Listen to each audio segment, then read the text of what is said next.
Assalamualaikum warahmatullahi wabarakatuh. Di video kali ini saya akan menyampaikan bagaimana cara untuk membuat soal ujian. Pertama, Bapak Ibu pilih terlebih dahulu perkuliahan yang akan dibuatkan soalnya. Kemudian di informasi perkuliahan di setiap pertemuan itu ada pertemuan untuk UTS atau UAS. Nah, untuk membuat ujian, Bapak Ibu tinggal klik pertemuannya, di situ ada buat soal. Jadi tinggal diklik saja buat soalnya, kemudian masukkan berapa jumlah soal yang akan diberikan kepada mahasiswa. Nah, jumlah soal ini sesuai dengan aturan yang telah akademik share kepada Bapak Ibu. Jika sudah selesai, Bapak Ibu bisa klik simpan, tapi jangan lupa kisi-kisinya harap untuk dibuat ya, karena kisi-kisi nanti akan tampil di halaman mahasiswanya. Jika ini soal tidak harus terisi semua ya, jadi cukup misalnya kalau mau PG, PG atau esai. Jika memang tidak menggunakan yang lain bisa dikosongkan saja. Nah, untuk kisi-kisinya nanti tinggal dipilih oleh Bapak Ibu kisi-kisinya, kemudian klik simpan.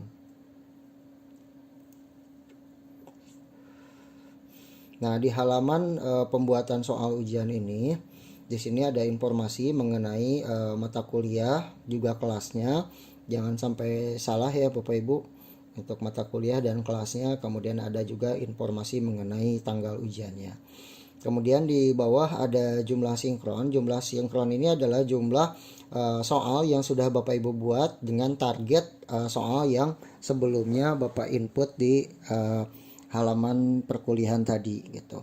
Untuk membuat soalnya, Bapak Ibu bisa klik tombol tambah, kemudian dipilih jenis soalnya. Ada pilihan satu di mana mahasiswa memilih salah satu dari beberapa alternatif jawaban. Kemudian ada jawaban pendek, di mana jawaban pendek ini bisa digunakan untuk jawaban-jawaban yang misalnya satu kata atau satu kalimat. Kemudian esai adalah jawaban panjang. Kemudian ada multiple choice, di mana mahasiswa bisa memilih beberapa jawaban dari alternatif pilihan gitu. Kemudian ada soal file untuk project atau pemrograman gitu. Misalnya untuk pilih satu, jangan lupa dipilih CPMK-nya. Kemudian diketik soalnya, atau bisa di copy juga bisa dari Word atau dari PDF, atau misalnya ngambil dari internet. Misalnya di sini saya akan mengetik terlebih dahulu contoh untuk soalnya. Untuk soal ini Bapak Ibu jangan mengetik nomor soal di butir soal, karena soal nanti akan diacak kepada mahasiswa. Kemudian soal ini Bapak Ibu jangan, kalau misalnya Bapak Ibu punya 5 soal, jangan dipaste di satu soal ini. Jadi soal ini dibuat per butir soal ya, satu per satu. Jadi kalau ada 20 soal berarti harus menambahkan 20 soal gitu ya. Jadi jangan satu per satu. Kemudian masukkan jumlah pilihannya, misalnya menggunakan 3 pilihan, kemudian alternatif pilihan nomor satunya apa, kemudian pilihan duanya apa, dan pilihan tiganya apa. Di sini saya tidak menggunakan ABC karena nanti juga jawaban akan diacak kepada mahasiswa. Kemudian untuk jawaban benarnya nanti tinggal diklik jawaban benarnya yang mana. Kemudian untuk nilai itu adalah 100 harusnya, karena nanti akan dikalkulasi oleh sistem per butir soalnya gitu ya. Gitu. Jadi ini nilainya 100, kemudian ada penjelasan dari setiap butir soalnya itu. Kemudian diklik simpan.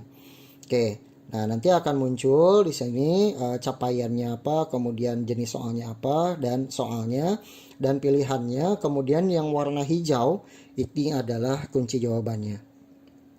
Contoh, kemudian saya akan coba untuk multiple choice-nya. Jangan lupa pilih CPMK-nya. Untuk soalnya saya akan coba copy misalnya dari ini saya menggunakan ChatGPT untuk buat soal misalnya.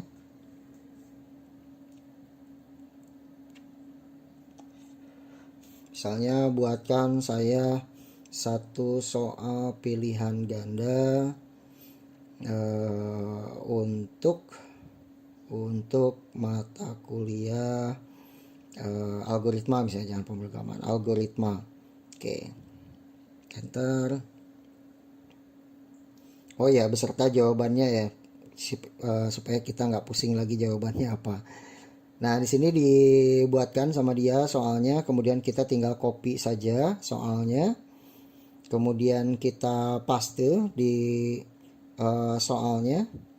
Nah, selanjutnya pilihannya tadi adalah 4 pilihan.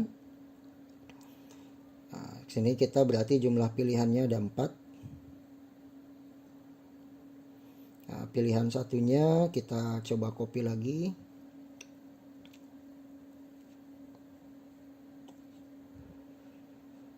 Kemudian yang keduanya adalah Grady. Salah. Oke, Grady. Kemudian yang tiganya divide and conquer. Kemudian yang keempatnya adalah backtracking. Kita copy. Kemudian kita, salah lagi. Kita paste di sini. Oke, kemudian untuk jawaban benarnya kita checklist dan kita simpan. Nah, seperti itu. Kemudian kalau misalnya Bapak Ibu perhatikan di soalnya, itu karena kita ngopi, itu ada gradasi ya, warnanya ada sedikit berbeda, ada warna putihnya. Nah, untuk menghindari highlight seperti itu, Bapak Ibu sebaiknya kopinya itu adalah kopi. Oke, saya coba contohkan langsung ya. Misalnya sini saya coba minta buatkan satu lagi soalnya. Jadi caranya di kopinya itu kopi biasa, kita copy mau dari Word atau dari PDF, kemudian tambah. Nah, sini jangan lupa pilih CPMK-nya juga. Pastenya paste as plain text atau paste sebagai teks kalau berbahasa Indonesia gitu, sehingga highlightnya nanti hilang. Kemudian jumlah jawaban pendeknya ada berapa jawaban pendeknya. Jadi jawaban pendek ini nanti bisa lebih dari satu ya gitu. Nah, ini jawabannya adalah bubble sort. Kita coba masukkan bubble sort. Nah, kemudian checklist sebagai jawaban benar, kemudian simpan. Nah, seperti itu kira-kira soalnya. Nah, kalau esai nanti tinggal pilih jenisnya esai, kemudian CPMK-nya, dan kemudian soalnya seperti apa. Misalnya kita coba copy aja soalnya. Kemudian pastenya jangan lupa ya, paste plain text gitu. Kemudian di situ nanti tidak akan ada pilihan, jadi langsung jawaban benarnya, tinggal klik simpan. Oke. Nah, seperti itu kira-kira proses pembuatan soal. Jika sudah selesai, tinggal kembali.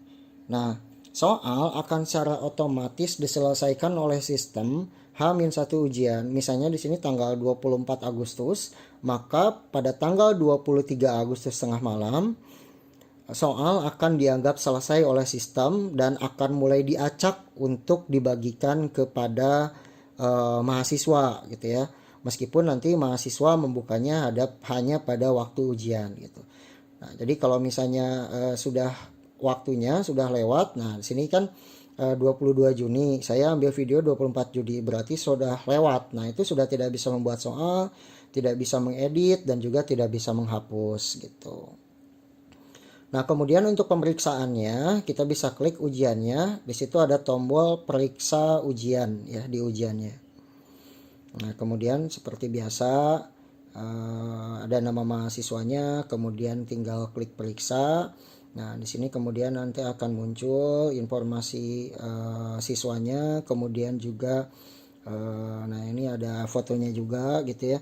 Kemudian nanti ada soalnya seperti apa, jawabannya dari siswa, kemudian kunci jawabannya, dan bisa langsung memberikan penilaian per butir soal. Untuk nilai akhirnya itu ada di bawah. Dan jangan lupa untuk memberikan catatan serta tindak lanjut kepada mahasiswa ya Bapak Ibu.